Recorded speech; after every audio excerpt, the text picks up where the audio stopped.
trabajando en la comisión desde hace aproximadamente un año con ella y viene a cubrir un vacío legislativo que existía en la materia de las preventas inmobiliarias. Para nadie es un secreto que en el país se ha venido desarrollando ese mecanismo de las preventas de vivienda en construcción que ha dado y no existía una normativa, ni clara ni oscura, simplemente no existía una normativa que regulara esta relación entre comprador y vendedor, entre productor de inmuebles y comprador, y las inmobiliarias que eran los intermediarios. Esto ha traído una distorsión en el mercado porque cada quien, unos de mejor buena fe que otros, han ido en su aspecto desarrollando unas costumbres.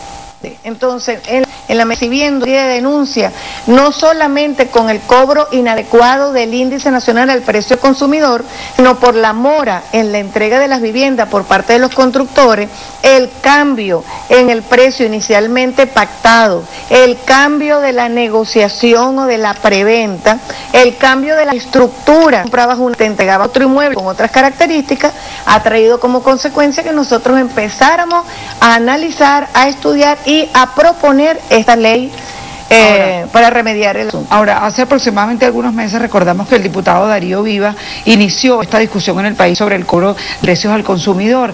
Esta situación se viene a revisar también porque la permisología no siempre está al día. Pensando en el ejemplo de cuando no entregan las tiempos, se va a regularizar esta situación a través de... el problema de la más adecuado, entonces la misma situación de a través de las no en dos efectivo y más eficiente. El diputado Darío Viva se encargó de liderizar el Estado que han trabajado entre el Tribunal Supremo de Justicia y amplia tema del y no hemos ido con las porque el proyecto al inicio de preventa no es solo el cobro del IPC, es que tú compraste un inmueble para que te lo entregaran en 2 años y han pasado 4 y no te lo han entregado. Ahora se han reunido, ustedes han tenido la oportunidad de sentarse a conversar con los constructores, con la Cámara de la Construcción, con todo este gremio que agrupa a todo el movimiento constructor en Venezuela. ¿Le han pedido algún tipo de respuesta a estas personas? Sí, cómo no. Mira, nosotros nos hemos venido reuniendo, empezamos en Carabobo, que es mi estado,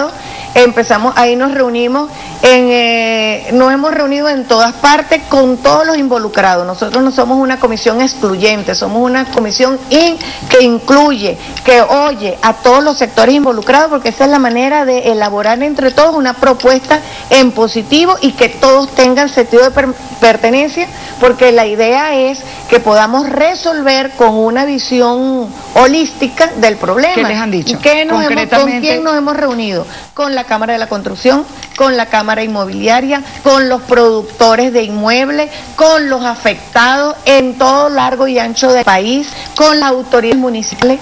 A nuestra mesa han llegado una serie de propuestas importantísimas. Por ejemplo, hay una propuesta, un reclamo que es constante y que además afecta no solamente a la parte privada, sino a los proyectos y a los programas que el gobierno ha puesto en marcha. Por ejemplo, que es la permisología. La permisología se ha convertido en una alcabala muy difícil de traspasar y eso, ojo, es uno de los elementos, no es total, pero es uno de los elementos que ha contribuido en la mora para la entrega de las viviendas, llámese apartamento o llámese casa. Por ejemplo, nos decía uno de los productores de inmuebles que estaban muy contentos con el programa que ha puesto en marcha el gobierno, que se llama Construyendo Juntos Tu Vivienda, donde el gobierno dice, si tú constructor vas a trabajar con política habitacional y la tierra es tuya, yo gobierno te construyo el urbanismo, siempre y cuando esto no sea mayor al 30% del proyecto. Pero ¿qué pasa? Me decían los productores que este proyecto tan importante y que además tiene como objetivo estabilizar los precios de la vivienda e incentivar la producción privada en materia de inmuebles, se puede estrellar contra la permisología. Ahora, porque hay permisos, disculpa que te interrumpa, que se tardan hasta 2 y 3 años para dar. Ahora, diputada, otra situación que es importantísimo que revisemos es el tema de la reforma a la ley de arrendamiento. Eso también tengo entendido se va a llevar a cabo esa discusión en el seno de la Asamblea Nacional en los próximos días. Conocemos que el tema de la vivienda es un tema muy sensible para la población, no solamente por el déficit que existe, sino por la manipulación indebida de muchos propietarios en el tema del arrendamiento. ¿Qué se va a revisar específicamente de manera concreta? Fíjate, nosotros hemos venido trabajando con la reforma de la ley de arrendamiento desde hace más de 2 años. Hicimos un amplio debate sobre la revisión de toda esta ley. Nos reunimos con la red de inquilinos que está compuesta por varios sectores. Nos reunimos con técnicos. Además, la comisión está conformada por técnicos, arquitectos, ingenieros, especialistas en diversas materias de muy alto nivel. Nos reunimos con afectados, con propietarios, con las diferentes organizaciones. Hemos hecho algunas consultas. Y nosotros hay que decirle, y este tema, quiero aprovechar este espacio para decirlo a la gente que es muy sensible a este tema, cuando nosotros legislamos para todo el país. Pero nosotros fíjese, ¿qué conclusiones no legislamos para un solo sector.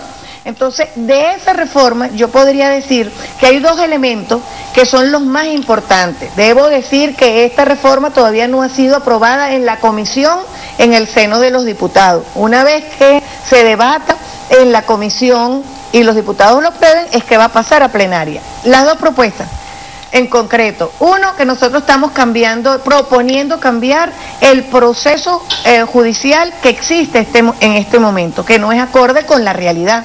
Estamos proponiendo un proceso oral, un proceso con unas audiencias públicas donde tiene que estar presente. Disculpe que le interrumpa, para que nuestra audiencia pueda entendernos un poquito en el lenguaje quizás coloquial.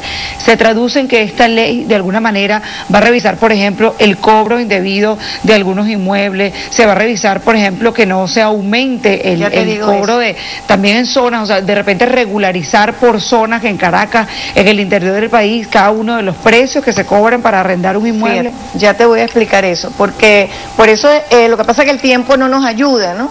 Pero fíjate lo siguiente, a nosotros nos corresponde legislar para todo el país, no es a la Asamblea Nacional a la que le corresponde fijar precios, es al Ejecutivo de acuerdo a las políticas que se tengan para desarrollar en materia de vivienda, para alquilar o en su política. Existe hoy una política que es el congelamiento de los cánones de arrendamiento. Yo, Laura Valls, y con eso no comprometo a nadie, ni siquiera a mi partido Patria para Todos, donde milito, es que yo creo que esa política del congelamiento de los cánones de arrendamiento hay que revisarla, porque es una política que no surtió los efectos que creían y no se está cumpliendo. Todo el mundo ha aumentado, ha aumentado el canon de acuerdo a su conveniencia, ¿no? Pero tú me preguntabas, y no quiero dejar en el aire eso, ¿cuáles son los cambios? Nos quedan 30 segundos y me gustaría tocar un tema importantísimo, le doy 5 segundos para concluir eso porque estamos... Ok, los cambios son el procedimiento judicial que estamos estableciendo allí, que es nuevo, con audiencias públicas, con la presencia del juez, y que no pueden haber desalojos, sino si en caso que lo hubiese, después de las audiencias, después de la contestación de la demanda. Y la posibilidad de las compras globales. Y concluyo con eso. Quería solamente su opinión en torno al tema de las tasas variables. ¿Qué está pasando con las tasas variables? 30 segundos. Fíjate, este es un tema importantísimo. El 21 de octubre que acaba de hacer unos días, se emitió el Tribunal Supremo de Justicia en la Sala Constitucional una sentencia que le ordena recalcular todos los créditos hipotecarios de tasa variable mensual. ¿Por qué razón? Desde 1996 hasta nuestros días. ¿Por qué razón?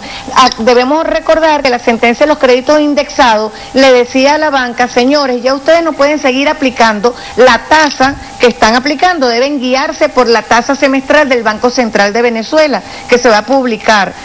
No se hizo caso omiso de esto, se siguieron usando las tasas estructuradas por los bancos y ahora se ordena reestructurar todos estos créditos. Consecuencia, que muchas de esas personas que le reestructuren sus créditos seguramente ya tienen sus casas pagadas. ¿Quién reestructura? El Banavi. Pero no entra ley de política habitacional. No, esto es fuera de la ley de política habitacional y del deudor hipotecario. Estamos hablando de los créditos de tasas variables mensuales. Mire, diputado.